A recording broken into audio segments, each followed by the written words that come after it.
जयपुर में interventional radiology treatment से जुड़े 800 से अधिक देशी विदेशी इंटरवेंशनल रेडियोलॉजिस्ट ने एडवांस मेडिकल टेक्नोलॉजी और ट्रीटमेंट पर विस्तार से चर्चा की। मौका रहा Indian society of vascular and interventional radiology का 24वां वार्षिक सम्मेलन, जो जयपुर के दिल्ली रोड स्थित फेयरमाउंट होटल में आयोजित हुआ।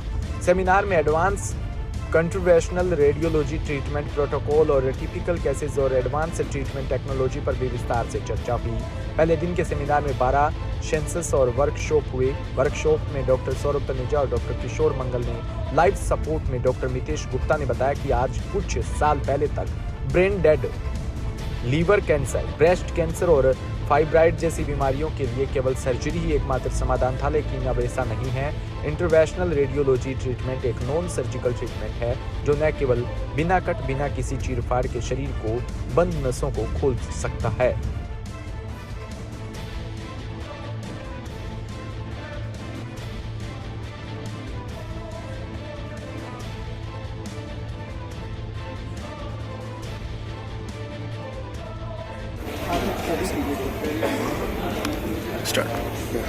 इस कैमरे में देखोगे आप। मैं आपसे सवाल, सबसे पहले अपना नाम बताइए और डेजिग्नेशन।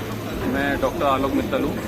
मैं जयपुर से बिलोंग करता हूँ और अभी मैं करंटली मस्कट के यूनिवर्सिटी हॉस्पिटल में काम कर रहा हूँ। सर, आने वाले दिनों में रेडियोलॉजी पे आपको क्या लगता है कि मेडिकल फील्ड में कितना इम्पैक्ट कर सकती है और क्या वर्ल्ड वाइड? इंटरवेंशन रेडियोलॉजी बहुत ही बड़ी तरीके से उभरती हुई ब्रांच है और इसमें हमारे पास डायग्नोसिस के अलावा ट्रीटमेंट के बहुत सारे ऑप्शंस हैं, जिससे हम मिनिमली इन्वेजिव प्रोसीजर कर सकते हैं और पेशेंट को बड़ी कॉस्ट इफेक्टिव तरीके से मैनेज किया जा सकता है। इसकी अवेयरनेस की अभी बहुत कमी है, तो वो काम करने के लिए ये और कॉन्फ्रेंस ऑर्गेनाइज कराई जाती हैं। नए नए स्टूडेंट्स आते हैं, MBBS स्टूडेंट आते हैं, उनको हम प्रोत्साहित करते हैं। नमस्कार, मेरा नाम डॉक्टर प्रवीण सिंघल। मैं intervention radiologist, associate professor, NIMS medical college, department of radiology and intervention. Sir, आपको कार्यक्रम के बारे में कुछ बताएं।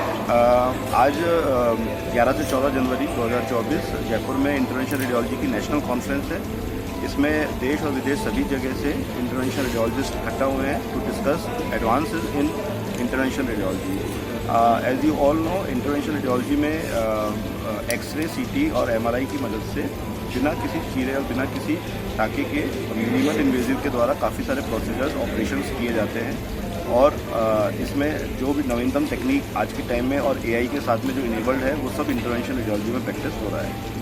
सर, अगर लेमन लैंग्वेज में कहें कि आज के टाइम पे क्योंकि फीस बहुत ज़्यादा होती है, लेकिन रेडियोलॉजी के थ्रू क्या क्या फ़ायदे हो सकते हैं, नई नई टेक्नोलॉजी क्या क्या है, जिसके हिसाब से बात करें? इसमें फ़ायदे बहुत सारे हैं। देखिए, जहाँ पे अगर आपका बड़ा टाँका नहीं है, चीरा नहीं है किसी पेट में, तो पेशेंट की रिकवरी उतनी ही जल्दी होगी। जितनी जल्दी रिकवरी होगी, वो जल्दी अपने काम पे जा सकता है, तो उसका जो काम से लॉस हो रहा है वो नहीं होगा।